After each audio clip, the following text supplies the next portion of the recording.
People say revenge creeps into your life quietly, but for me, it arrived in a single breath. The moment I realized the person sleeping beside me was a stranger, carved out of betrayal and pent-up greed. My name is Jennifer. I'm 30, and until recently, I believed life tested others, not me. I thought love protected you from boiling hatred, from unresolved grievances, from the kind of open wounds that never scar. I was wrong, so painfully wrong. A few months ago, an unexpected fortune fell into my hands, a blessing wrapped in grief, and the man I once trusted showed me exactly who he was without even trying to hide it. Today, I want to tell you how that twist of fate set the stage for a slow, deliberate retribution I never meant to take, but couldn't resist once the truth surfaced. To understand it, I have to go back to where it all began. I grew up far from my grandparents, in a quiet coastal town renamed many times, but always feeling a little lonely. They visited often despite the distance, arriving with the scent of cinnamon cookies and the warmth of people who love without limits. My grandmother adored me in a way that made the world feel safe. She called me her little constellation, as if I lit some private sky only she could see. When I was 17, the sky cracked. My grandfather died suddenly.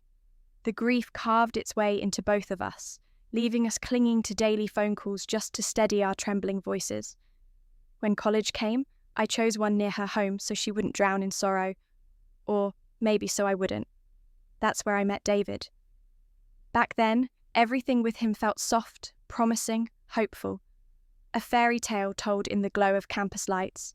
He listened, he admired, he dreamed with me. We stitched plans for a future we thought we understood. After graduation, he proposed, and although we didn't marry right away, he moved into my apartment while we prepared for a life together. The problem wasn't David, it was Sandra. From the first handshake, she treated me like an unwelcome intruder in her brother's world. Sandra lived hours away with her husband, but she hovered over David with the possessiveness of someone who feared losing control. Her comments were sharp, her smiles thin. Every visit felt like standing trial for some unspoken crime.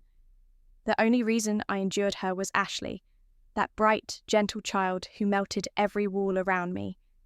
With Ashley, I felt seen, appreciated, loved in a way that wasn't conditional or suffocating. Even Sandra softened when I babysat her daughter, grateful to hand her over. But David never defended me. Not once. His silence became my punishment. 3 years after our engagement, we finally married. A beautiful ceremony, glowing and delicate, like a dream I didn't yet know would sour. 4 years later, everything collapsed at once.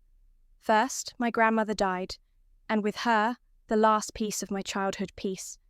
She left me nearly $1 million in assets, but I never felt the triumph of inheritance, only the hollow ache of losing the woman who had held my world steady. Second, Sandra and her family moved back to town. That's when the fractures surfaced. David was never home. Sandra's name slipped into every conversation. Her presence clung to him like smoke, and when he was home, she'd show up uninvited, smiling that practiced saccharine smile, the kind that made my jaw clench until it hurt. The only light in those days was Ashley, whose little arms still wrapped around me with genuine affection. One evening, David finally walked in alone. A rare event. His keys jingled, his voice flat as if nothing in the world could surprise him anymore. "Hey, sweetie," I said softly, trying to steady my breath. "Long day?" "Fine," he muttered. I watched his jaw twitch, a micro-expression he didn't know he had. Guilt, annoyance, or something darker? "Did you go to Sandra's again?" I asked. My voice sounded calm, but inside something hot and dangerous was beginning to rise. "Yeah," he said. "You know how close we are. I just feel better when I'm around her." He said it casually, almost defiantly, as if daring me to question him. Then he added, "We were talking about buying a house." A cold pulse shot through me. "A house?" I repeated. "I never agreed to that." He finally looked at me, really looked, and for the first time, I sensed the betrayal forming, quiet but lethal, ready to demand its own grim atonement. "Just listen," David rushed out as if the words might evaporate if he didn't spit them fast enough. "Sandra asked how we'd afford a house, so I told her about your inheritance. She thinks it's a smart investment." For a moment, everything inside me went still. Not calm, but frozen, like the air right before a storm breaks. "And why?" I asked slowly. "Would she think anything about my money?"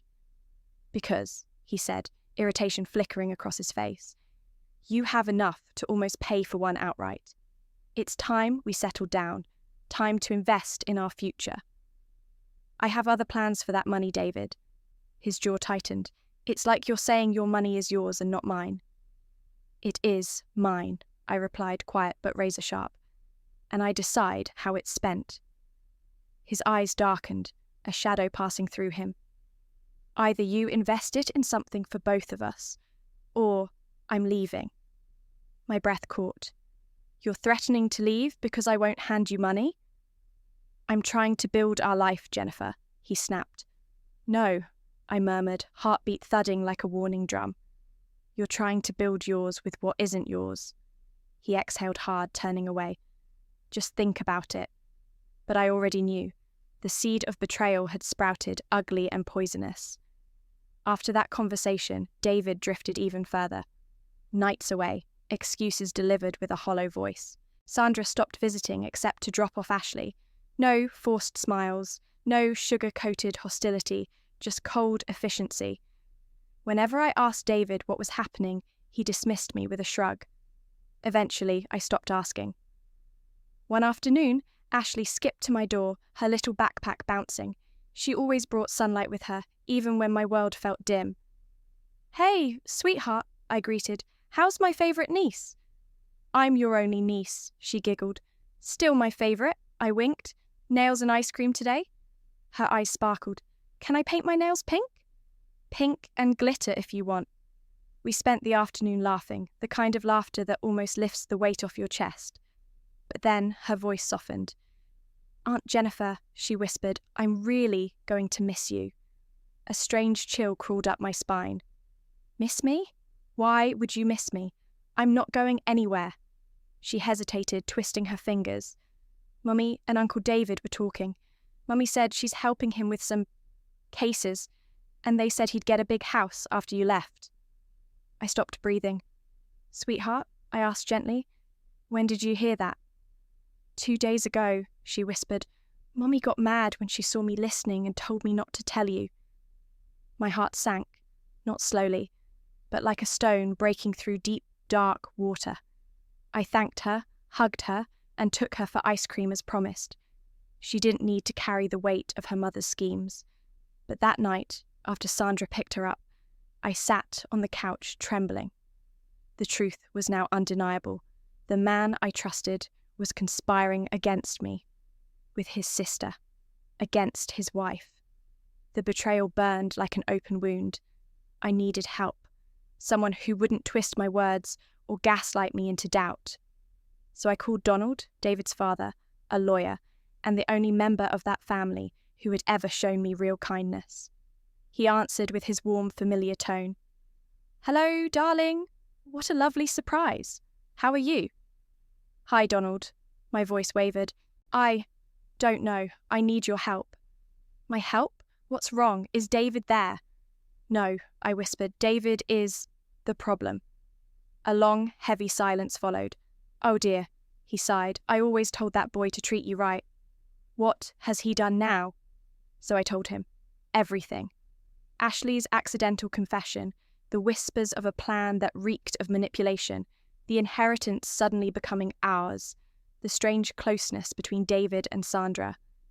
As I spoke, the last pieces of my denial shattered. When I finished, Donald's voice had lost all its cheer. "My God, Jennifer, what exactly are you telling me?" "I'm telling you," I breathed, "that I think they're planning something against me." A pause. Then a firm, steady voice, not just a father, but a lawyer speaking now. "You did the right thing coming to me. Tell me everything from the beginning." So I did. And he listened, really listened, with a mixture of sorrow and quiet fury. First, he said, I'm deeply ashamed of my children. This is not how I raised them. Second, come to my office tomorrow. We'll sort this out properly. That sounds good. Thank you, Donald. Truly. I meant it. He was the last person I expected to defend me against his own blood, but in that moment, he was the only ally I had. The next morning, I took the day off work and went to his office. Donald apologized again for David and Sandra's behavior, but I raised a hand gently. Let's focus on the plan, I said. I need to know how to protect myself. And the first outlines of retribution, cold, deliberate, necessary, began to take shape. Donald and I spent hours mapping every possible angle. The picture was becoming clearer. David wasn't just pulling away. He was preparing to discard me, quietly and efficiently, once he got his hands on my inheritance. Divorce was likely his next move, a clean cut for him, a brutal ambush for me. So, we acted first. Our initial step was strategic warfare, contacting every reputable divorce lawyer in the region, one by one. Each consultation created a conflict of interest that would shut the best attorney's doors in David's face. It was a small but satisfying act of pre-emptive retribution, a kind of personal justice that tasted almost sweet. Then came the question of the inheritance itself, how David and Sandra planned to seize it. Thankfully, every cent remained in a separate bank account.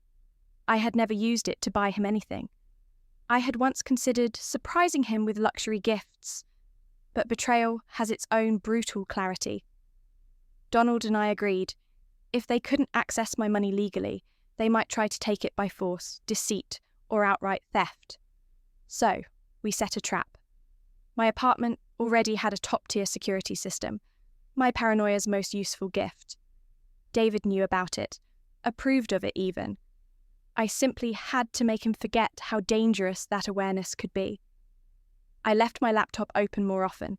I muttered frustrations about my bank account, hinting that the login info was saved there. I let him believe I would be away for the weekend visiting a friend. And then I met up with Donald, who would be my witness, my alibi, my safeguard. Halfway through our meeting, my phone buzzed. A bank notification, a transfer I had never authorized, from my account to our joint one. My pulse spiked, not with panic, but with the cold, electric satisfaction of grim atonement. I called the police immediately. When I finally walked into the apartment, David sat at the dining table, his posture stiff, rehearsed. He gestured to the chair across from him. We need to talk. About what? I asked, voice neutral. Us, he said. We're not working out. I agree. His head snapped up. You agree? What's that supposed to mean? For starters, I said, I don't tolerate threats, especially not from someone who tried to end this marriage the moment I wouldn't fund his dreams. His eyes narrowed. As if you've been some perfect partner. You've been selfish since day one. I put up with it because I loved you. Selfish? A bitter laugh escaped me. I paid your student loans before mine. I supported you for a year when you didn't have a job. I sacrificed while you critiqued. But the few times I didn't bend to your will, I became the villain. Don't act like you did me some noble favour. I would have done the same for you. Would you? I leaned in. You didn't even bring me soup when I was sick. Why would I ever believe you'd sacrifice comfort for me? You're just trying to make me feel guilty. No, I said softly. I'm telling you the truth. And the truth is, I don't want to be with a lying, manipulative thief. His face drained of colour. What are you saying? I know what you and Sandra have been planning, and I saw you transfer money from my account today. No, Jennifer, wait. Don't bother, I cut him off. I know everything. He clenched his fists. Well, I'll still get half of what's in our joint account. I still win. I tilted my head. Do you? Because if you remember, I installed security cameras, and you made the transfer from my laptop while I was gone. The police will be here soon. You did what? As if summoned, a knock echoed through the apartment. "Oh," I said calmly. "There they are. Good luck, David. I'll see you in court." The look on his face, that dawning horror, that boiling hatred at being outplayed, was a form of retribution I didn't expect to enjoy so deeply. The next weeks were grueling. Courtrooms, evidence, testimonies. But Donald fought relentlessly. David's theft, the breach of trust, the intent, all laid bare under the cold glare of law. Donald won. David was sentenced to 2 years in jail and fined $30,000. Watching justice land like a hammer was intoxicating. Revenge, I realized, wasn't loud. It was quiet, precise, devastating. Just as Donald and I stepped out of the courthouse, relief washing over us, someone blocked our path. Sandra. She hadn't attended a single earlier hearing. She waited until the verdict, until the humiliation was public, to appear. Her eyes burned with fury as she jabbed a finger at Donald, her voice trembling with barely contained rage. And I knew, from the way her jaw clenched, that she wasn't done. Sandra stormed toward us like a storm that had finally found a place to break. Her eyes were 2 shards of accusation as she jabbed a finger at Donald. "Dad, you were helping this witch." Donald didn't flinch. "Give me one good reason why I shouldn't have helped Jennifer." "She put your son in jail." "He put himself there," Donald replied, voice low and steady. "And he deserved every minute of that sentence. Maybe next time he'll think twice before trying to steal from someone." Sandra's mouth twisted. "How could you do this to your own son?" "No," Donald said, his tone suddenly colder. "How could you do this to your own brother? I know why you got involved. You weren't helping him. You were trying to make sure you could reap the benefits of that money." She scoffed. "I was trying to rescue him from her. You have no idea how toxic she is for him." "I think you've confused toxic with inconvenient," Donald said. "You were the bad influence, Sandra, and David was foolish enough to let you pull the strings. Now he's living with the consequences." Her jaw clenched so hard a muscle twitched beneath her skin. "You're going to lose him for this. He'll never speak to you again." "Good," Donald said with a bitter smile, "because I refuse to call either of you my children after this." Her eyes widened, stunned into silence. You can't disown us." "Oh, I can," he said softly, "and I will. This is not how I raised my kids." "This is all Jennifer's fault," Sandra burst out. "If she weren't so selfish—" "No," Donald cut her off sharply. "You were greedy. Jennifer had plans to spoil David, to build a future with him, but you had to interfere. You pushed him into this, and now look where he is. Sit with that. Think long and hard about the brother you helped destroy." "Dad—" "Goodbye, Sandra." The finality of his tone sliced through the air. She stood frozen, rage trembling through her fingers. But Donald didn't give her another glance. I felt his hand steady against mine as we walked away. When we rounded the corner, we couldn't help it. We both let out a quiet, exhausted chuckle. A strange release after weeks of boiling hatred and unresolved grievances, finally settling into a grim, calm afterglow. I was relieved. David had gotten the punishment he earned, and I was free of the man who had wrapped manipulation in the disguise of love. I did feel a sting of guilt that Donald had lost both his children, but he brushed it off with the weary dignity of a man who understood that some ties must be severed before they choke you. We went for coffee afterward, 2 survivors emerging from the same battlefield. Our friendship grew naturally from that moment forward, anchored in mutual respect and the strange bond forged by shared betrayal. Sandra didn't handle her downfall quietly. She flooded my phone with venomous messages until Donald stepped in again, warning her and her husband to leave me alone. And that's when the second, unintended retribution unfolded. Sandra's husband had known nothing about her role in David's schemes. When Donald told him the truth, his shock cracked something deeper. Their marriage had already been fraying, years of her nagging about money, her refusal to work, her endless demands. But this was the breaking point. He filed for divorce. The prenup was ironclad. He received nearly full custody of Ashley. Sandra was left with every other weekend visits, little alimony, and a suitcase on the sidewalk of a home she no longer had a claim to. She blamed it all on me, of course, but I won't lie. Watching her face consequences for the havoc she fueled felt like a quiet form of poetic punishment. Despite it all, I still saw Ashley often. She adored me, and her father never denied her that comfort. He apologized once, but I told him he had nothing to feel guilty about. None of this was his fault. And yes, I spoil Ashley senseless. Someone should. As for me, my life has only risen since the ashes settled. I earned a promotion, hired an accountant, invested my inheritance wisely. The returns are already growing, small signs of a future I built myself, untouched by thieves or manipulators. The climb was steep. The wounds were real. The rage took time to cool. But standing where I am now, the view is clear, steady, and finally, mine. I understand people better. I trust slower. I listen to my instincts. And above all, I'll never ignore the first whisper of betrayal again. Thank you for listening to my story.